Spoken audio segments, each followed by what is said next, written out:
খাগড়াছড়ির পাহাড়ে ফসল তোলায় ব্যস্ত সময় পার করছেন জুম চাষিরা। এবছর ফলন ভালো হওয়ায় খুশি কৃষকরা। তবে কিছু জায়গায় অতিবৃষ্টিতে ক্ষতি হয়েছে ধান চাষে। এ বিষয়ে কৃষি বিভাগের হস্তক্ষেপ চেয়েছেন তারা। প্রতিনিধি আবু দাউদের পাঠানোর রিপোর্ট জানাচ্ছেন ফারহিন ইসলাম টুম্পা। খাগড়াছড়িতে এবছর জুম চাষ হয়েছে ১১২৪ হেক্টর পাহাড়ি টিলায়। ধানের পাশাপাশি মারফা, ভুট্টা, তিল, চিনাল, আদা, হলুদ সহ আবাদ হয়েছে নানা রকম সবজির।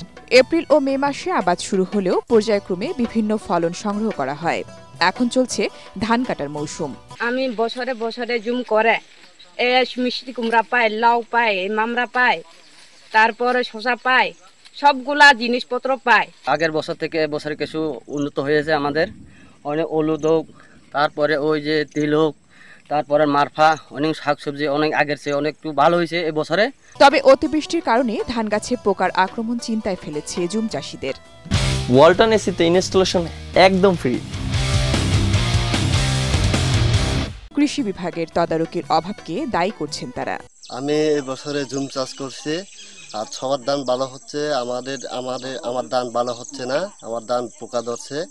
এই কারণে কৃষি বিভাগ কোনো আমাদের ধানকে দেখতেও আসে নাই।